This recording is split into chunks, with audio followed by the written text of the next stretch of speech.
Imagine being born with everything, yet having nothing, suffering through the pain of solitude in a land of countless people, being the most powerless man in the kingdom that is supposed to belong to you. A truly pitiful existence.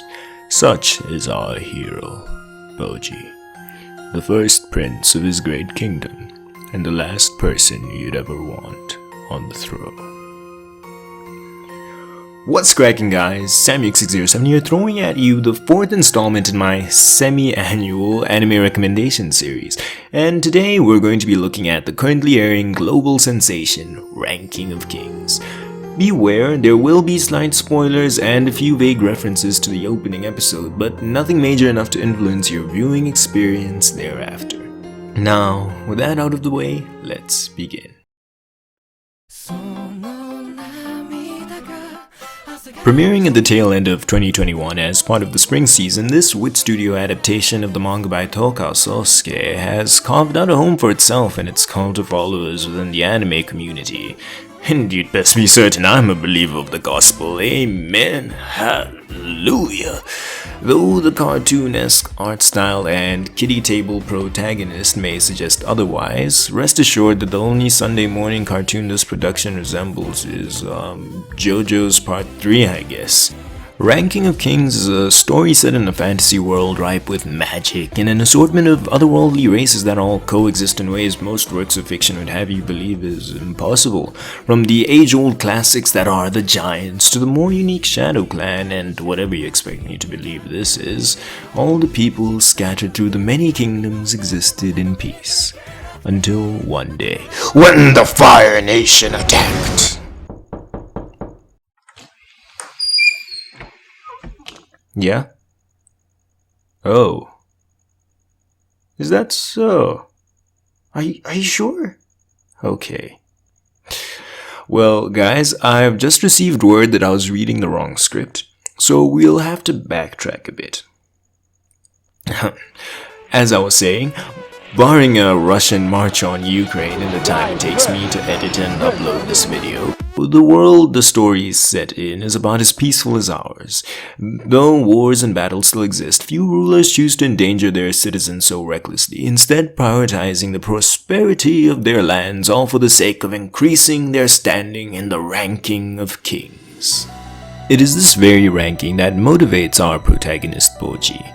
As the heir to the throne above his arrogant younger brother, Bojji's goal is to become the greatest king and rise to first in the rankings. There is, however, a problem. This dream of his is a little more than just that. A dream. Despite being born as son to the man whose might is acknowledged as unparalleled beneath the heavens, Bojji hardly has the strength in his feeble muscles to will a sword to move.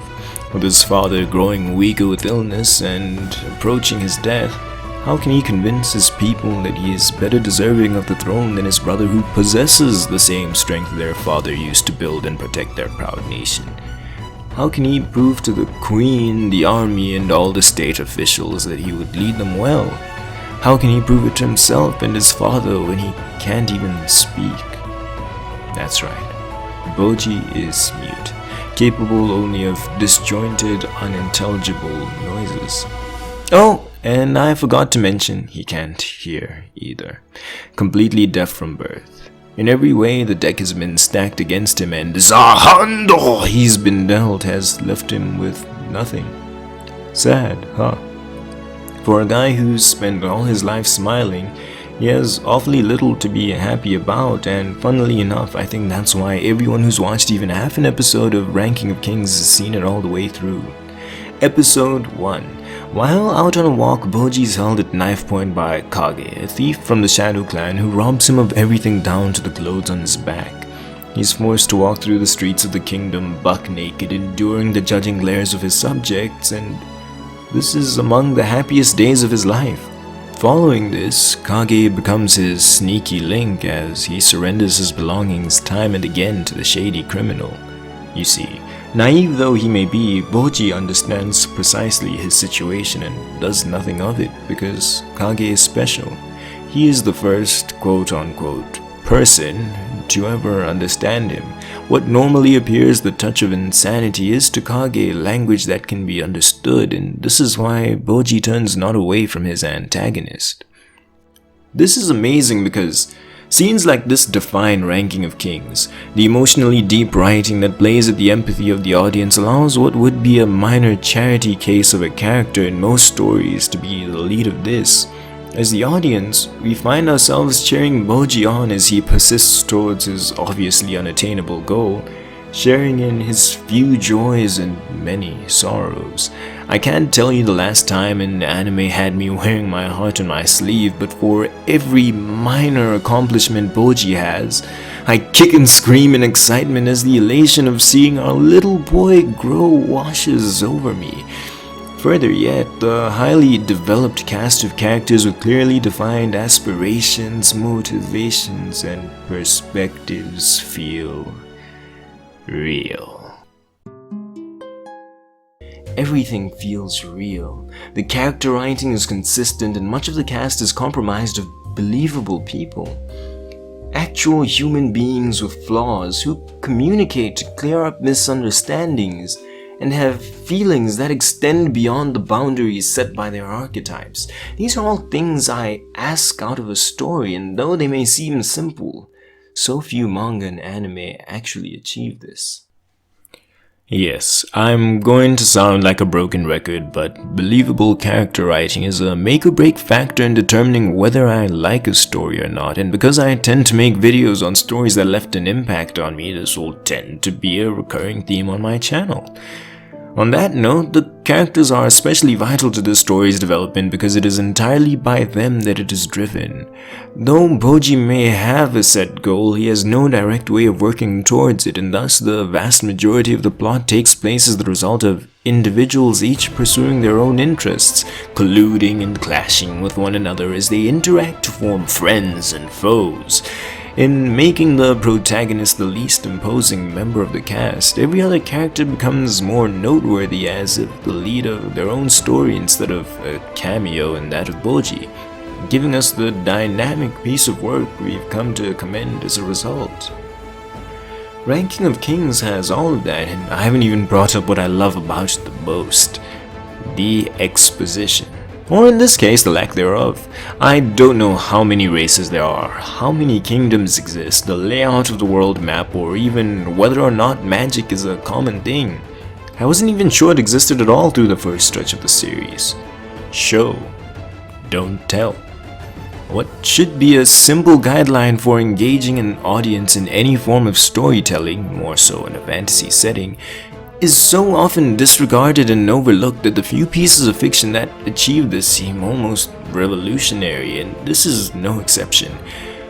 Being allowed to form my own ideas about the world from the observations I make exponentially increases my enjoyment of the series because I pay that tiny bit more attention to every little detail and, well, immerse myself in the experience. Learning about the world firsthand reawoke in me that childish innocence and curiosity I thought I'd never be able to feel again. Whenever something new would be introduced offhandedly without special focus or attention, I'd burn with the insatiable lust for answers that made raising me dreadful for my sister. From, "Ooh, pretty colors," to, "Mommy, what's that?"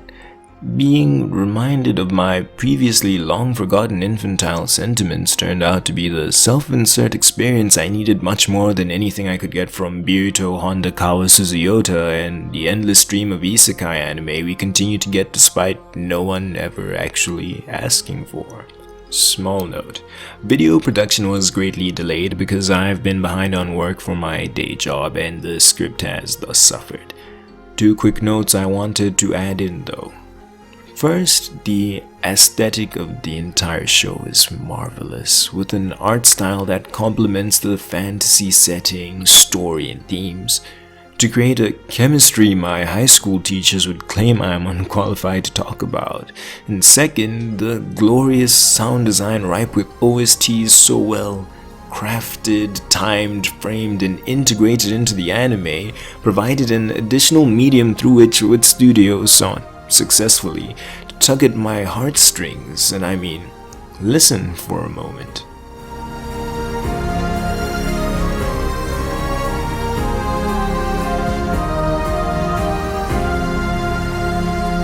The way it all comes together forms an elegant melody that all of my friends would claim I am unqualified to talk about. That isn't to say, however, that I believe Ranking of Kings is without fault. As you might expect, I have my gripes with this anime. Well, I have one singular qualm which detracted from my ability to watch Ranking of Kings and derive joy therefrom. Friendship. As is all too often the case in anime, there are select scenes where the characters ramble on awkwardly about their feelings, how much they want to be friends, and how willing they are to fight for their dear comrades. This isn't a problem in and of itself, but the poor execution, to me, ruined the narrative tension at key points in the story because we'd find antagonizing figures halting their marches as the juvenile jargon of our hopeless hopefuls stood between us and what we wanted as impassively as a JoJo's fan after finding out you have an unsucked. Don't know how that got there. Guess someone really did a number on this week's script after I left it open at work. Overall, I'd recommend Ranking of Kings 10 out of 10 times to anybody, whether or not they were even anime fans, for as much as I'm a fan of the box standard Japanese staples centered on Nakama power and tsunderes, sometimes something different just hits different. Rather than having to endure another Demon Slayer or My Hero Academia that's just the latest, albeit best produced, iteration of the exact same shonen plot we've been recycling since Adam and Eve were telling their kids bedtime stories, Japan's trademark meticulous production values and distinct brand of storytelling being applied to a Western-style plot creates a lovely mesh that has all of, and only the attributes that both local and foreign audiences can appreciate, making the whole shebang refreshing since it becomes as easily consumable as an episode of Trash Taste or your favorite similarly loud and incoherent Netflix drama, all while hitting what is a cinematic and literary home run. Considering the anime is currently airing, it'd be far from the prudent choice to assign it so soon a score. Nevertheless, I shall. 91 of 100 marks awarded, 607 thumbs up. Truly a must-watch, and if you'd like the accompanying cult membership, imaginary robes, and other non-existent benefits, comment Osama down below to receive your honorary King's ranking. If you would, however, like instead a membership to something with perks that you could use or enjoy in your daily life, go on over to my Patreon, where you can help support the channel and help me make more videos more frequently. And on that note, thanks first to the patrons whose names are displayed on the screen right now for making this video possible and allowing it to come out as scheduled. And also to the YouTube channel before you for covering and recreating all of the music used in this video, as the official anime soundtrack has yet to be released. I hope you enjoyed this week's Annie Wednesday, or whenever I upload this video. Like the video if you liked the video, dislike the video if you disliked the video, and comment down below for the criticism helps me grow. Subscribe and hit the notification bell if you wish to be notified about future content, and until next time guys, this has been SamuX607, logging out.